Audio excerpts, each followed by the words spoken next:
These aren't in any order. These are just players that could be a bit of a sleeper. My first one is Trace Jackson Davis from Golden State.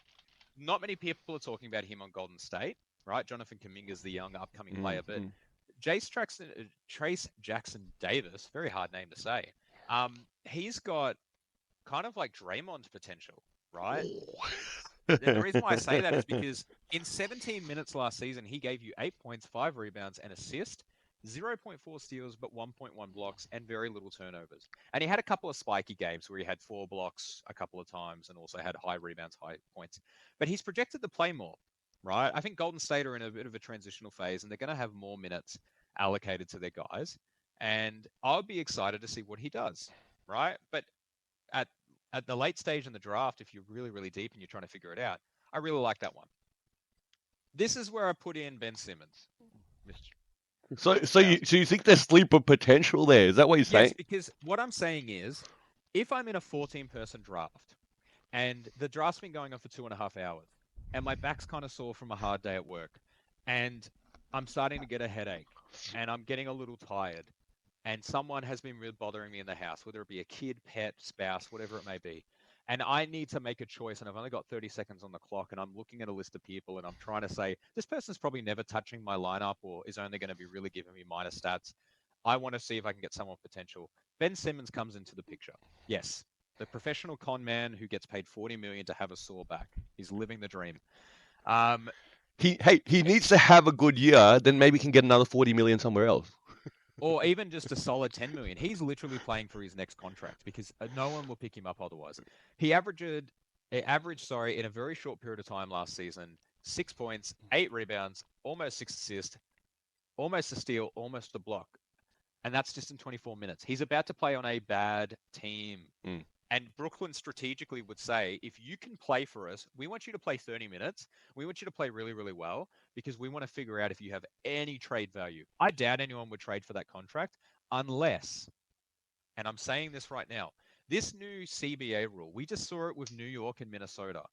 Minnesota gave up on Cat not to acquire the talents of Julius Randle and Dante DiVincenzo, but to cut down their contract obligations to him. They were stuck in an apron. The reason why I'm saying this is because Ben Simmons is owed $40 million, but not for that much longer. Mm. And if you take him and give back a player who's on a longer term deal, but maybe slightly better, you would be better contractually in the short term. That's the thinking now. That's the new apron stuff. And I knew this would happen, and I feel like an expert for saying it, where we don't self-proclaim ourselves wrong. And then another sleeper pick. This is a really tricky one because I think Reed Shepard is probably the Oh. Rookie of the Year candidate. Oh. The hard part with Reed Shepard is he's playing on a guard-heavy team. He plays behind Fred VanVleet and Jaylen Green, and that's not including the Thompson twin, and it's not including whoever else makes the rotation for Houston. Sorry, I don't know Houston's rotations very well. But the hard part is Houston's got to be looking at this kid saying, well, we want to give him a run because he was really good in summer league. He could really fit that role of spacing the floor, creating his own shot off the dribble, and maybe could give us a solid 25 minutes a night, basically play half the game. The reason why he's my sleeper is because you could pick him and you could fall asleep looking at his box score because he might not get to play, Mm. especially with a coach like Ime Udoka, who Mm. might be trying to really win, especially in a West that's been reshuffled with Golden State and Clippers coming out. Houston might look at themselves and say, we could make the play in. On the flip side, he might be integral to Houston being better than they were last season. So those are my three sleeper picks. Hope you enjoyed. Off you go. I look, your picks are definitely sleeper picks. I love you come on board the fact that Ben Simmons is worth a pick at some point in your draft, right? So that's what you're Yeah, literally at saying. the end, Yeah. when you want it to be over and you have no other choices to I make. got Yeah. I got I got three different names, which obviously gives us mixes up our content a little bit. And I guess practice what you preach, right? I went out and I tried to grab this kid, and I grabbed this kid actually by trade. Is Walker Kessler? Yeah. I think Walker Kessler is. I don't know if you remember him 2 seasons ago in his rookie year. Yeah, he was the piece that came across from Gobert trade, and he had Yep. a really hot rookie season. In Was it fact, I went 12, 10, and 2 he or had 3? really just a real solid hot season, yeah. And then he went and played some Team USA basketball, I think at FIBA or something like that. And then he came back last year and just didn't get any love. And in part, maybe his production wasn't there too for one reason or another. I'm saying that he's going to have a bounce back year. That's why I went out there and traded for him. Okay, and right now he's only projected to give you about 9 or 8, and and a couple of blocks. Yeah, a couple of blocks is valuable. I Yep. think he shoots a really high percentage from the field. Um, I feel that he could probably exceed these numbers if he gets a little bit of minutes, yeah, and that's the key, and maybe that's a catch in for the Jazz, right? Is that there's a deep front court there with Markkanen, with John Collins, with Taylor Hendricks, with other bigs that all deserve a minutes and some rotational role, and Kessler has to seize that opportunity. I think he'll be given the chance, okay, because he's a young kid that does some good things. If he can seize that opportunity, I think he'll have a breakout season. I think he's worth a fly on again, as with a pick towards your later rounds. Okay. My second name here I have is I'm surprised you didn't pick this name, but I guess there's lots of names you could pick as a sleeper. Yeah, that's a reality, right? Here's Scoot Henderson. Yep. We talk about Portland not really having much of a direction. They're rebuilding. They've got Jeremy Grant, probably should get traded at some point. Makes no sense on that team. They've got some other pieces there like Aiden that probably could or should get traded at some point. Who wants him? That's another question, right? Who wants Aiden at this point that helps their roster and their club.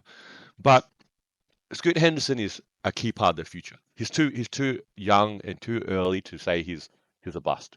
Yeah, Correct. and they got to play minutes. And look, his percentages aren't great. He's only being projected about 40% from the field, but 17 and 6 assists is not that bad.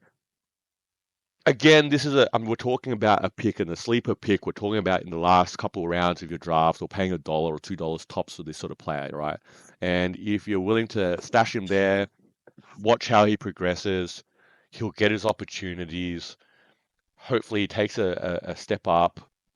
Maybe he can shoot 45% instead of 40%, and that's a win in itself. Um, Scoot Henderson's going to get minutes, okay? And as long as he can stay healthy, I think he's going to have an uptick in fantasy value. And I guess that's why I'm Well, suggesting him as a sleeper. I want to. I'm jumping on because I actually really like this pick. Scoot Henderson last season, averages don't jump off the page. It's 14 points, it's 3 rebounds, it's 5.5 assists, 0.8 steals, 0.2 blocks, 3.4 turnovers. And the turnovers were a problem, and the percentages were down. He only played 28.5 minutes. He was injured. Portland wasn't very good. There's a lot of things that worked against him. But you look at his box score for the last games he was playing in the season, because he did actually hit his stride at the end of the Correct, season. correct. And sometimes that's an indicator of future success. Because if you can do it for a string, it means you could do it again, right? It does happen. Players pull it together, then it falls apart. But it looks positive. He had a 30-point game. He had an 18 and 12 game. He had a 19 and 15 game.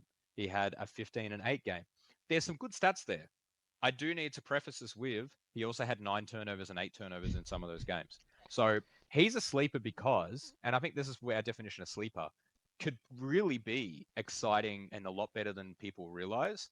But also, if it doesn't hit for you as a draft pick, it's not a big deal. Absolutely. And I think the last one here is, I don't know how well you know this kid, but I had him in and out of my lineup. I think you grabbed him actually the end of last season. And then he was injured, and I think maybe you had to drop him again there. But it's Jaylen Duran, Yeah. center for Detroit Pistons. This kid's, I think, is like 20 years old, 21 years old or something. He's really young. Um, Projected stats: 13 points, nearly 12 rebounds, couple of assists, about a block a game. Solid percentages. I love percentages, man. Just like you talk about stocks, I talk about percentages, yeah? So 60% from the field, about 75% from the free throw line. That's solid, yeah? Especially as a center. A lot of centers shoot really badly from the free throw line, okay? And the Pistons are going to ride this kid all year round. That's the difference between Jaylen Duran and Tobias Harris. Yeah, Tobias Harris is a candidate that might get shut down towards the second half of the season. All right, maybe draft him early, sell him high. Okay, Jaylen Duran, as long as he stays healthy, okay, is a kid that's going to be a part and really fully explored from the Pistons perspective. Is this kid a part of our future? Last season, he had to sort of share minutes as well with, with James Wiseman and things like that. I think it's clear. I would hope. Who the hell's coaching in Detroit now anyway? Not Monty Williams. Who's there now? I don't even know. Okay, but surely, Yes. surely Jaylen Duran is the kid that you go and give him minutes to develop, not James Wiseman. I think the minutes that Wiseman was eating into him for one reason or another made no sense. Um, And look, I think this is a great pick. I've gone and grabbed him. I think for $1 in our draft, I like to focus on target him if still available. He's probably still available potentially on some leagues in the on the free agency wire. Go grab this kid, man. This he's only got an upside, I think, to him. Great sleeper pick.